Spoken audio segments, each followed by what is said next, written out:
Okay, well, I'm Russell Bassett. I am the River Steward Coordinator for the Native Fish Society. The question was, what is the River Steward program? And the River Steward program are people who care about their rivers, the native fish that live in it, very passionate, and they realize that something has to change. They've come to us because they realize that we're an advocacy group here to hold government accountable to do right by native fish, and they realize that we're the group that will actually put the fish first. And I'm the Native Fish Society River Steward for the Salmonberry River, which is a tributary of the Nehalem in northwestern Oregon. And it's known for its run of wild winter steelhead, many of them over 20 pounds. And the biggest issues facing the salmonberry these days are land use issues. Timber harvest, log road construction, sediment from those things, warming temperature from those activities, some tremendous landslides that took out a railroad that ran the length of that canyon, and that railroad is now eroding a lot of sediment into the river. Oregon Department of Fish and Wildlife estimates that 30% of the banks on the salmonberry are actively eroding, which means they'll be putting in sediment for many years to come. In spite of that, there have been some very good developments on the river lately. We had an excellent run of coho last year, and the river is just stuffed with juvenile coho right now this summer. So that's a very good sign. The steelhead runs continue strong in one main tributary of the salmonberry, which didn't get hurt too badly. And they're a little bit down in some of the other tributaries, but we're starting to see signs that they may start to come back as well. Hi, I'm Matt Stansberry. I'm a river steward on the McKenzie River for the Native Fish Society. And one of the main projects we're working on is the reduction or removal of hatchery trout on the McKenzie River. The McKenzie River is a wonderful fishery. It's got endangered spring chinook, it's got bull trout, it's got red-side rainbow trout. Some of the biggest, nicest, most beautiful wild trout in the country live in the McKenzie River right here in Oregon. And they're being wiped out in about a third to a half of the river. The 33 miles of river are being impacted by a hugely intense hatchery program that is the limiting factor on this species in the basin.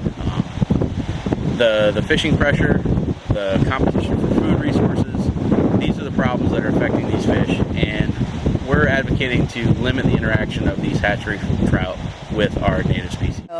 Okay, hi, my name's Mia Shepard, and I'm a river steward for the John Day River in eastern Oregon. John Day has a phenomenal run of summer steelhead. Two really big issues I see on the John Day, limiting factors to the health of wild steelhead is one, temperature, water quality. There's a lot of irrigation going on that river, and irrigation isn't shut off until October 1st. The water level will creep down to 50 CFS, and the temperatures get up to high 70s, probably 80s, and it's just a real factor. This year, back in July, we floated down the river and saw about 12 wild dead steelhead definitely from high water temperatures. Another issue is bait on the John Day, and this is a wild population of steelhead that is considered viable to the state of Oregon, and here they still allow bait fishing for the hatchery strays. Last year I collaborated with the BLM. I approached them with an idea to install an informational kiosk down at a public access point that gets a lot of traffic from anglers, and I just thought it would be really important to install a kiosk that can inform anglers on the regulations and how to handle wild fish. And the BLM thought that's a great idea, along with improving that public access point and installing a toilet, improving the parking lot. And so this year, it's finally happened. My name is Tom Davis. I'm the Upper Deschutes River Steward. It's a very devastated area, frankly, but if we can get flow back in the rivers and get some passage, and particularly if we get some riparian and other habitat restoration, it would regain its status that it had 3/4 of a century ago of being one of the best rivers in the U.S. What are the species that are at risk in your area, Tom? What are the... Well, the native red bands have almost been extirpated from the Deschutes below Wickiup, but they've shown a tremendous ability to rebound when adequate flow is in there. That happened about 6 or 7, 8 years ago. Bull trout have been extirpated from the Deschutes below Wickiup. I'd like to see critical habitat designation and get those restored. Steelhead are being reintroduced, and they will go up the Crooked, although there are many challenges there. They'll also go up Whitechoose Creek. Those are the main destinations for steelhead. And Whitechoose Creek has a major flow and temperature problem. I mean, we need a lot more flow in the river for steelhead, and we need the temperatures, and those two are related to each other, but we need the temperatures of the water to come down for their spawning. My name is Peter Tronquet. I'm the Native Fish Society river steward for the Rogue River and the Illinois River, Illinois, a tributary of the Lower Rogue, and also for the North Umpqua River. And I talked yesterday about the North Umpqua River. The real issue there is a conservation plan for the entire basin that's coming up. The Native Fish Society certainly wants to be involved in how that conservation plan is written and what the critical issues are, the limiting factors, and some great successes down the road. We've had Gold Ray Dam come out in the last 3 weeks, Savage Rapids several months before that, so we have 157 miles of free-flowing Rogue River for the first time in 50 or 60 years. It's William Govan. I work with Johnson Creek and Tryon Creek in Metro Portland area. Both of those streams have anadromous populations of steelhead, winter steelhead, Chinook salmon, coho salmon, and a fluvial cutthroat and resident cutthroat.